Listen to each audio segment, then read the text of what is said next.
מכאן לפילוסוף שיצא לתעד שדה קרב, הפרופסור ברנרד-אנרי לוי, הפילוסוף היהודי-צרפתי, החליט להודד את הכורדים הלוחמים בעיראק, ובמשך כ6 חודשים היה בקווי האש ממש.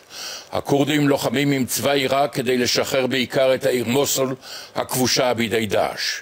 התחברותו של ברנרד-אנרי לוי עם כוחות הכורדים הולידה סרט תיעודי ושמו פשמרגה, בעברית זה שמו של הכוח הלוחם הכורדי. הנה קטע מן הסרט. Nous sommes le 30 septembre, même secteur du Kirkouk, toujours la même impression presque trop rassurante que Daesh évite la confrontation et recule sans combattre.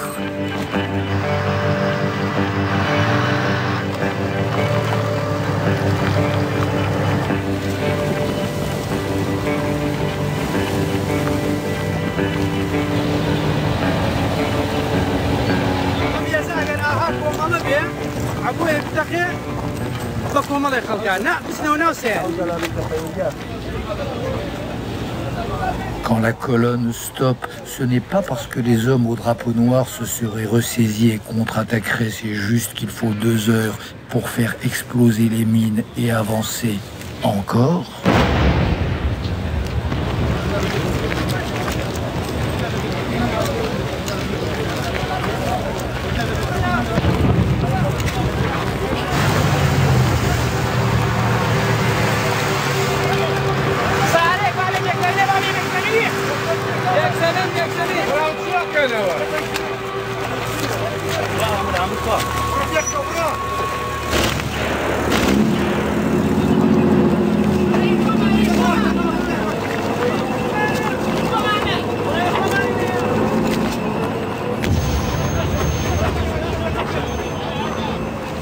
Sauf que, ici, la colonne repart.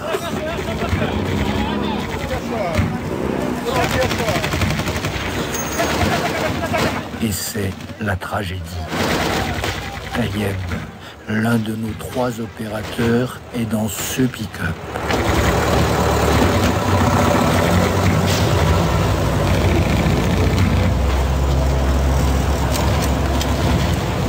Le pick-up fonce trop vite.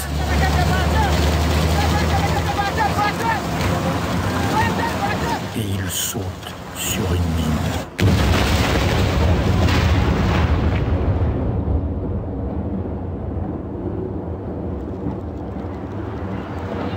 Les 3 Peshmerga dans le pick-up sont morts sur le coup. Tayeb, comme il était debout sur le marchepied en train de filmer, a été éjecté et grièvement blessé. Reste sa caméra et ses dernières images miraculeusement conservées.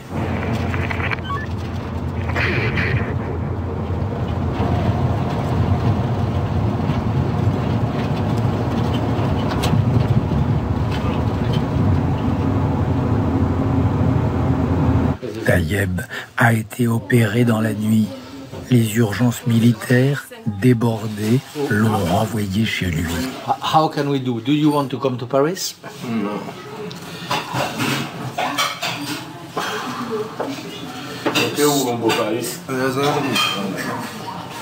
But next month going to front line. Yes, but to go to front line, we have to be fit. You have to recover the arm. Let's first, doctor, you check my shoulders. If you need it, I will go in the Paris. But if you don't need it, you can stay here. It's okay. I like that.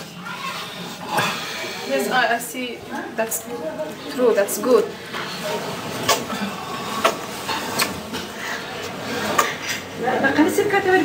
It will be okay. It will be okay. The best doctor now, he will come strong man.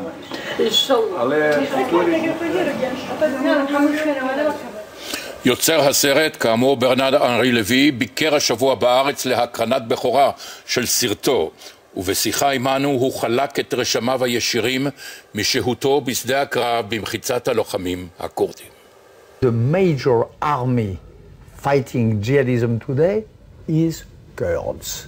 They are the boots on the ground in the world war against ISIS, the boots on the ground, are the Peshmergas. So I was one of those numerous Europeans who wanted to do something after Hyper Cacher and after Charlie Hebdo. What to do? What contribution can I bring to the common fight against ISIS?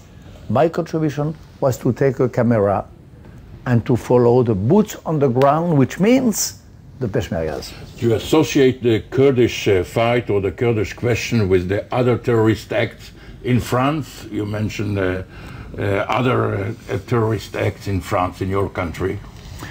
It is the same story, yeah. It is different front line, the stabbings in Israel, the Nice attack, the suicide lorries against the Kurds' trenches and front lines. It's all parts of a same battlefield. What is your impressions of the Kurdish fights? How did you find the mood or the morale of the Kurdish fighters? Brave, valiant, incredibly efficient, though very badly armed. What you see in my movie, what I saw, what broke my heart, is how weak is their equipment. They lack nearly everything. I remember I was in one of the front lines 2 days after an attack by Daesh, by ISIS, with chemical weapons, with mustard gas. The wounds were unbearable to see and impossible to put in the movie because they are too ugly.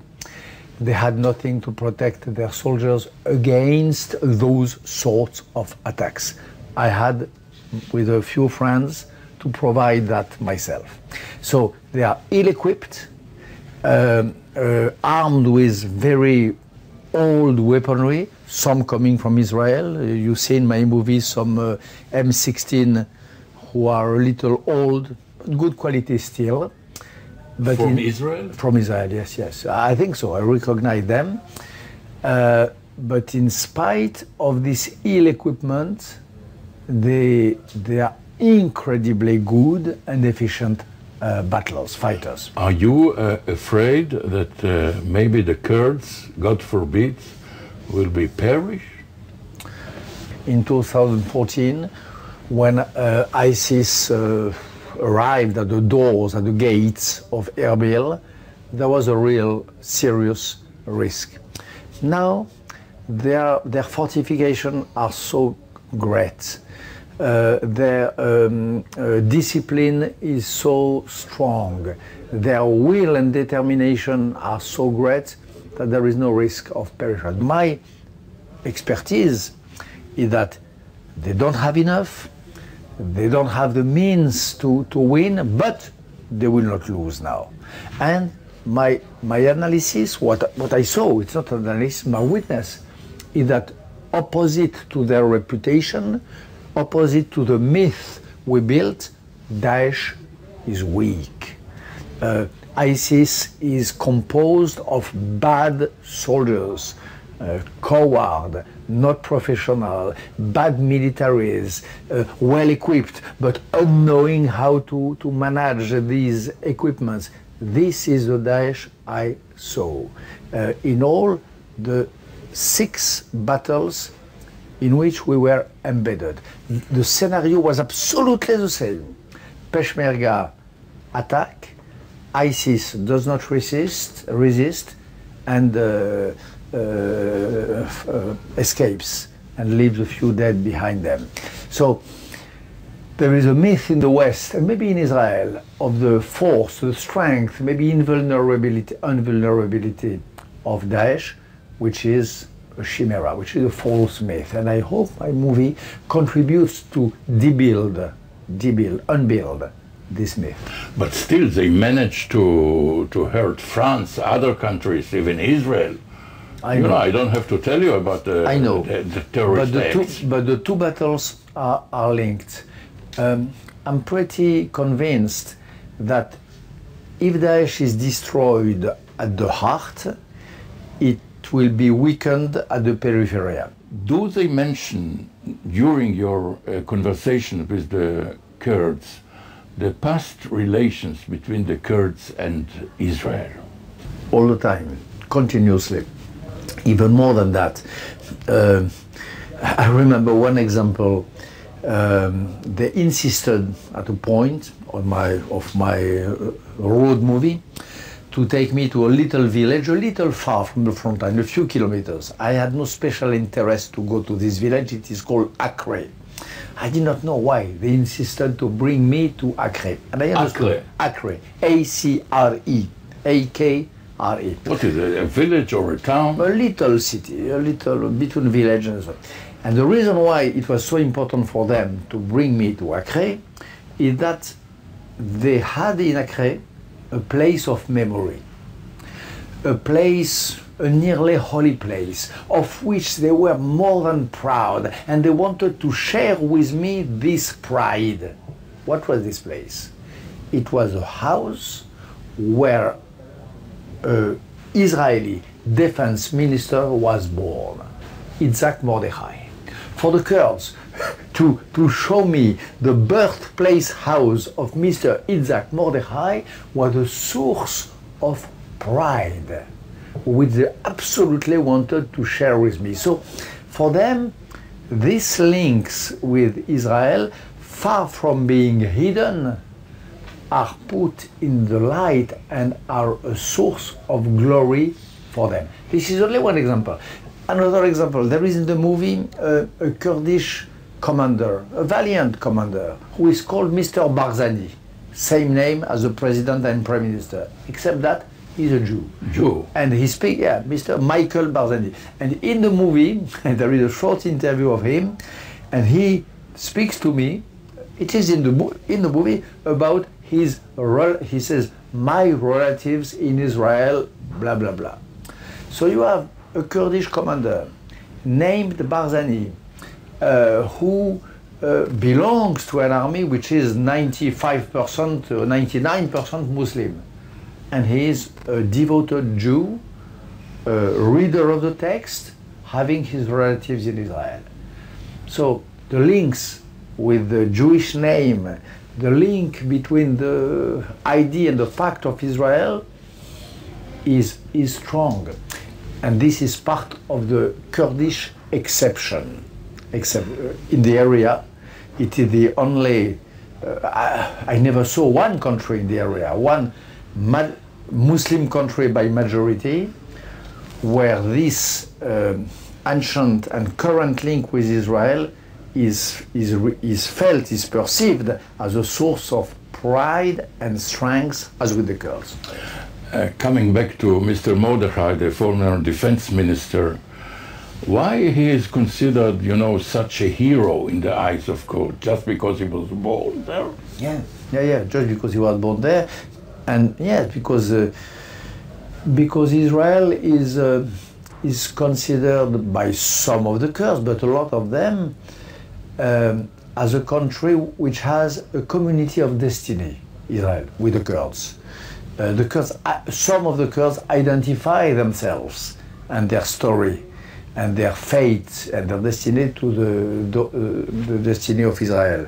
And to have some Israelis, high-ranking, having their roots in Kurdistan, they see that as a sign, as a proof of this community of destiny. Do they expect any military assistance from Israel? I don't know that. This I don't know. They are waiting for assistance from everywhere, but not because they don't beg for that. They just believe, and they are right, that it is fair. They are fighting for us. They are fighting for democracies. They are fighting for our values. They are the front line. They are the sentinels. They are the shield in front of the worst people of today. They are paying the price of blood for that, as you do in Israel. You are, in a way, also a front line, but they are too.